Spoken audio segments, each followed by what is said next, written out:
प्रणाम दोस्तों, मैं आरोही आप सभी का दिल से स्वागत करती हूँ। उम्मीद करती हूँ आप सभी सेफ रह रहे हैं, पॉजिटिव रह रहे हैं।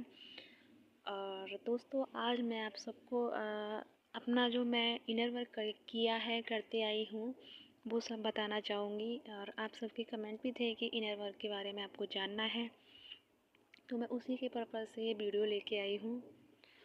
आई होप आपको मेरे एक्सपीरियंस और मेरा इनर वर्क पसंद आए या ना आए, ये आपकी चॉइस रहेगी, बट फिर भी मैं आपको शेयर करना चाहती हूँ। क्या पता कि मेरे साथ जो एक्सपीरियंस हुए हैं उनमें से आपको कुछ हेल्प मिल जाए। क्या पता आप सब में से किसी के साथ ऐसा हुआ हो या हो रहा हो। सबसे पहले गाइज़ मैं आपको अपने कुछ एक्सपीरियंस जो मेरी लाइफ में रहे हैं, ज़्यादा नहीं बता पाऊँगी क्योंकि वीडियो बड़ा हो जाएगा। तो मैं कुछ बेसिक आपको बताना चाहूँगी जो मेरे मोस्ट सबसे ज़्यादा मेरी लाइफ में ये एक्सपीरियंस रहे हैं। तो मैं जब 10 साल की थी तब से मेरे साथ एक प्रॉब्लम होना शुरू हुई थी। उस टाइम मेरे लिए ये प्रॉब्लम ही थी, लेकिन जब मैं 2020 में आई थी, ये टाइम आया था, तब जाके मुझे समझ में आया था कि ये सब मेरे साथ क्यों हो रहा था, किस लिए हो रहा था। और उस सब का क्लियरिटी भी मुझे उसी टाइम मिली थी। और जब मुझे क्या होता था कि जब मैं 10 साल की उम्र में थी, तो मैं जब भी जैसे सो जाती थी या जैसे कि मैं बिस्तर पे सोने जाती थी, तो मेरा पूरी बॉडी वाइब्रेट करने लगती थी और मेरी बॉडी में कोई भी मूवमेंट नहीं हो पाता था। बिल्कुल भी हिल नहीं पाती थी। मैं बहुत कोशिश करती थी आवाज़ देने की, तो आवाज़ नहीं निकलती थी।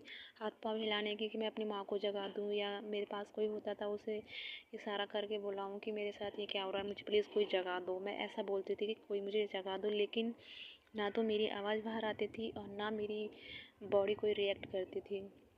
लेकिन मुझे सब कुछ होश रहता था, लेकिन जैसे कि मेरे आसपास में मेरी फैमिली अगर आपस में बातें कर रही है, वो सब भी सुनाई देता था। और जो भी कुछ आवाज़ मूवमेंट मतलब आसपास जो भी घटित होता था, वो सब मुझे सुनाई देता था। लेकिन मैं एक ऐसी स्थिति में रहती थी कि मैं कुछ भी नहीं कर पाती थी। आपने कभी देखा होगा कि जैसे किसी चीज़ को हम स्कैन करते हैं, तो वो स्टिक जैसे ऊपर नीचे घूमती है ना, ऐसे वो वाइब्रेशन मेरी ऊपर पैर नीचे से पैरों से लेकर सर तक घूमता था, जिसमें मेरा पूरी बॉडी एकदम स्थिर हो जाती थी, जिसमें बिल्कुल भी कोई भी कुछ नहीं हो पाता था हलचल। लेकिन जो मेरी सोल थी और उसे सब कुछ पता होता था, वो सुनती थी, महसूस करती थी, लेकिन मेरी बॉडी बिल्कुल भी रिएक्ट नहीं करती थी। ऐसा सब कुछ चलता रहा। मैंने जब घर वालों को बोला तो घर वालों ने मुझसे किसी से पूछा भी, डॉक्टर को भी दिखाया था। उन्होंने ये बोला कि कोई प्रॉब्लम नहीं है, सब नॉर्मल है और हो सकता है अभी बच्ची है, धीरे धीरे थोड़ा हो जाएगा। ऐसा करके उन्होंने मतलब ये बोला कि ब्लड ब्लड की कमी हो सकती है, ये वो सब कुछ किया, लेकिन फिर भी कोई फ़र्क नहीं पड़ा। किसी ने बोला कि ब्लैक मैजिक है, वो सब भी कराया। माँ ने मुझे तावीज़ वगैरह भी बांधे थे, बहुत कुछ ऐसा किया था। लेकिन मेरे साथ इन सब से कुछ भी रिलीफ नहीं मिला। लेकिन जैसे जैसे मैं बड़ी होती गई, तो धीरे धीरे मैं इस प्रॉब्लम को मैंने एक्सेप्ट कर लिया और यूनिवर्स से इसको सरेंडर कर दिया जब मैं समझदार होने लगी थी, क्योंकि मैं समझ चुकी थी कि ये चीज़ मेरा पीछे नहीं छोड़ेगी और मुझे इसी के साथ जीना होगा। मैंने बस ये समझ लिया था कि मुझे इसी के साथ जीना ही होगा। बहुत डर लगता था मुझे, बहुत ही ज़्यादा डर लगता था, लेकिन धीरे धीरे मैं इस सारी चीज़ों को फेस करने लग गई। लेकिन हुआ क्या कि जब ये 2020 आया था, उस टाइम जब मैं अपना मास्टर करने के बाद मैं घर पर आई थी, तो उसी टाइम लॉकडाउन भी स्टार्ट हुआ था। मैं मार्च में आई हुई थी और मार्च में आने के बाद, मेरे आने के बाद ये लॉकडाउन स्टार्ट हुआ था। तो उसके बाद जब मेरे साथ एक दिन क्या हुआ कि मैं नून में सोई हुई थी और अचानक से सोकर जग कर मैं जैसे पानी वानी के लिए खड़ी हुई थी, पानी पिया और दोबारा बस मैं बिस्तर पे लेट गई थी। नींद तो मेरी पहले ही पूरी हो चुकी थी, लेकिन वैसे ही मैं दोबारा लेट गई। जैसे ही मैं लेटी आंखें बंद की ना, तो वो ही सब फिर से हुआ मेरे साथ।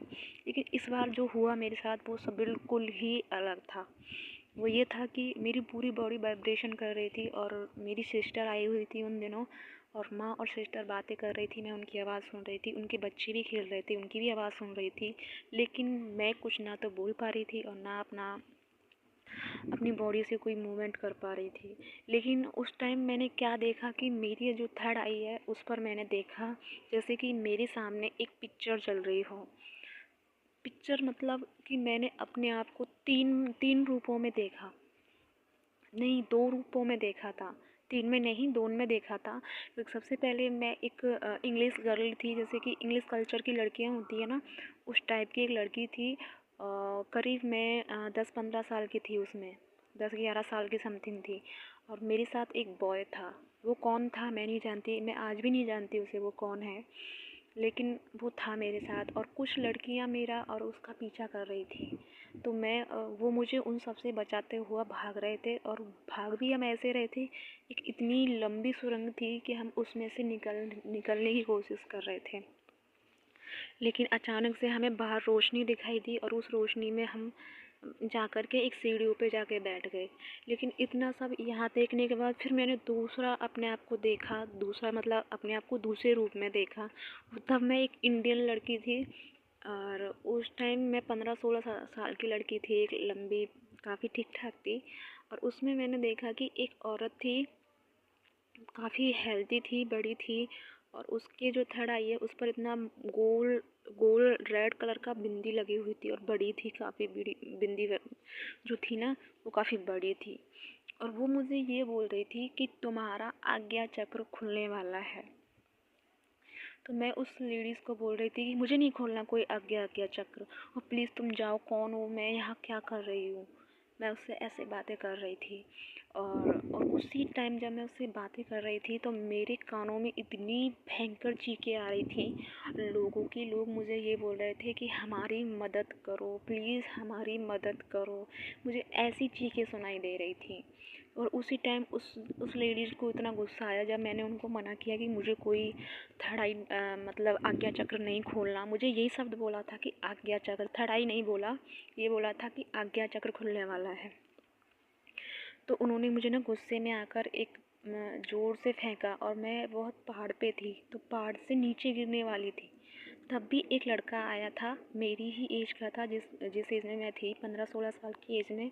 और वो कौन था तब भी मुझे नहीं पता कि वो कौन था, ना मैंने कभी उसको देखा, लेकिन वो था मेरे पास। उसने मुझे वहाँ से पकड़ा और गिरने से बचाया, और वो मुझे साथ में लेके आया।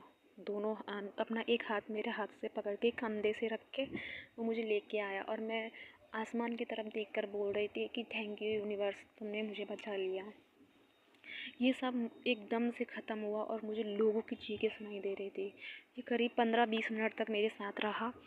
ये पहली बार हुआ कि मैंने कुछ देखा और मैं इतने टाइम तक इस स्थिति में रही। नहीं तो मैं पहले कभी जब ये सब होता था तो 5 मिनट, 2 मिनट, 3 मिनट, 5 मिनट इतना रहता था। लेकिन ये पहली बार हुआ था कि मैं 20 मिनट तक इस स्थिति में रही, और मेरे सामने एक तरह से पिक्चर चल रही थी। जब मुझे होश आया तो मैं बिल्कुल डर गई थी, और मेरे पसीने आ रहे थे बहुत बॉडी पे। तो मेरी माँ बोली थी क्या हुआ। मैंने कहा कुछ नहीं। मैं बताने की भी स्थिति में नहीं थी, मैं क्या बताऊँ। मैं खुद इतना हैरान थी कि ये सब मेरे साथ क्या था। लेकिन फिर धीरे धीरे मुझे समझ में आया कि ये जो मैंने देखा ये मेरी पास्ट लाइफ रही है, जो मैंने अपनी पास्ट लाइफ को देखा है। और फिर मुझे समझ में आने लगा कि ये कोई मेरे साथ प्रॉब्लम नहीं है, ये कोई कुछ भी ऐसा नहीं है जिससे मैं भाग रही थी। ये मेरी लाइफ का एक पार्ट है जिसे मैं अब तक भाग रही थी, और यही मेरी सच्चाई है कि ये मेरी अवेकनिंग है, और ये मुझे मेरे पास्ट लाइफ से जुड़ी चीज़ों को याद दिलाने की कोशिश कर रही है। क्योंकि मैं इस लाइफ में तो भूल चुकी हूँ, मुझे मेरी सोल को तो पता है, लेकिन इस टाइम जो मेरा माइंड है और ये इस प्रेजेंट टाइम में मैं यहाँ पे हूँ, मुझे कुछ पता नहीं है, लेकिन मेरी सोल सब कुछ जानती है।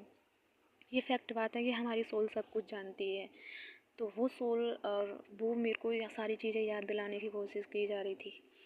फिर ऐसे धीरे धीरे मेरे साथ बहुत सारे ऐसे एक्सपीरियंस हुए, फिर मैं कभी बताऊँगी क्योंकि वीडियो बहुत बड़ा हो जाएगा।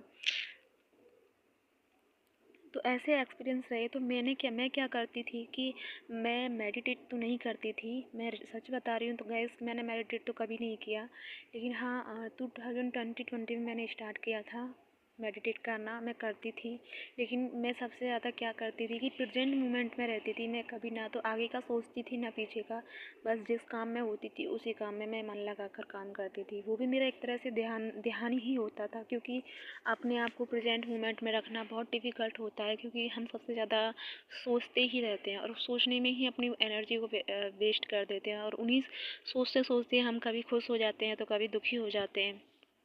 या तो आगे का सोचकर दुखी हो जाते हैं या पीछे जो घटित हुआ है उसको सोचकर हो जाते हैं। लेकिन मैं हमेशा क्या करती थी, मैं कभी मंदिर पूजा भी नहीं करती, क्योंकि मैं मंदिर भी नहीं जाती ना मैं पूजा करती। हाँ, वैसे अगर कोई जाता है तो मैं चली जाती हूँ, माथा भी टेक आती हूँ।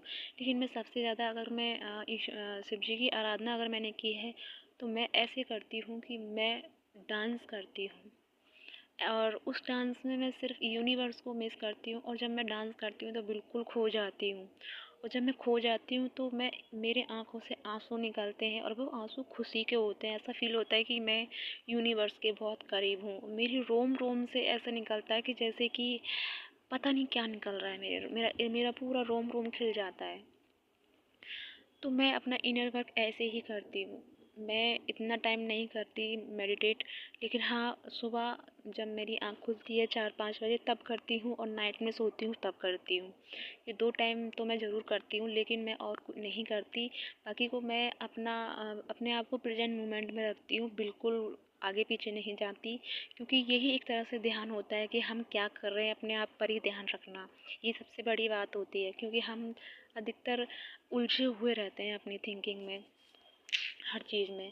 तो गाइज़ मेरा तो इनर वर्क ऐसे ही होता है, क्योंकि मैं यही करती हूँ, और मैं वो सब काम करती हूँ जो मुझे अच्छा लगता है, जिससे मुझे खुशी मिलती है, और जिसमें मैं खो जाती हूँ, मैं वो काम करती हूँ। जैसे मैं पेंटिंग करती हूँ, मैं पेंटिंग जब करती हूँ तो मैं बस उसी में खो जाती हूँ। और जब मैं लिखती हूँ, जैसे मुझे लिखने का भी शौक है, मैं लिखती हूँ तो उसी में अपने शब्दों में ही खो जाती हूँ, अपनी फीलिंग्स उन शब्दों में निकाल देती हूँ। और सॉन्ग भी गाती हूँ। हाँ, मानती हूँ मुझे अच्छा गाना नहीं आता, लेकिन जो भी मेरे से आता है मैं वो सब करती हूँ, जिसमें मुझे खुशी मिलती है, मैं वो सब काम करती हूँ। और यही एक तरह से ध्यान होता है अपनी ज़िंदगी का। ये नहीं है कि हम मेडिटेट कर रहे हैं, क्योंकि अगर मेडिटेट भी कर रहे हो तो क्या हुआ, क्योंकि आपका ध्यान ही स्थिर नहीं होता, क्योंकि आपकी सोच आगे पीछे भागती है। और सबसे पहले कंट्रोल करना होता है अपनी सोच को।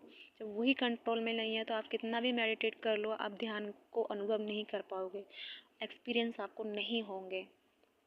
तो ये मेरे जीवन के मेरा इनर वर्क है, मैं ऐसे कर रहती हूँ। और गाइज़ थोड़ा सा मैं आपको ये बताने आई हूँ कि मैं 2 दिन तक आपको वीडियो नहीं दे पाऊँगी, और उसके लिए ये कारण है कि मैं 2 दिन तक साइलेंट एनर्जी में रहने वाली हूँ। साइलेंट एनर्जी मतलब मैं मौन व्रत में रहने वाली हूँ, तो मैं 2 दिन तक आपको कोई भी वीडियो अपलोड नहीं कर पाऊँगी। तो उसके लिए प्लीज़ मुझे माफ़ करना। और थोड़ा सा मैं टाइम यूनिवर्स के साथ स्पेंड करना चाहती हूँ, खुद के साथ करना चाहती हूँ, इसलिए मैंने 2 दिन का ब्रेक मांगा है आप सबसे। आई होप आप मुझे समझोगे। और इस टाइम अगर मुझे कुछ भी डाउनलोड होता है तो मैं वो नोट कर लूँगी, और जब भी मेरा ये साइलेंट एनर्जी से मैं बाहर आऊँगी तो मैं सबसे पहले आपको अपना वो मैसेज आपको सेंड करूँगी, जो भी मुझे मिलेगा। और उम्मीद करती हूँ कि आप तब तक आप खुश रहोगे, ठीक रहोगे, पॉजिटिव रहोगे। मैं सबसे ईश्वर से यही दुआ करती हूँ आप सबके लिए। या गाइस अब मैं चलती हूँ, और मेरी लाइफ के और भी एक्सपीरियंस हैं, लेकिन मैं एक साथ तो नहीं बता पाऊँगी, लेकिन धीरे धीरे फिर भी कोशिश करूँगी बताने की। तो मैं चलती हूँ। बाय। ओम जय शिव शक्ति, और ओम नमः शिवाय।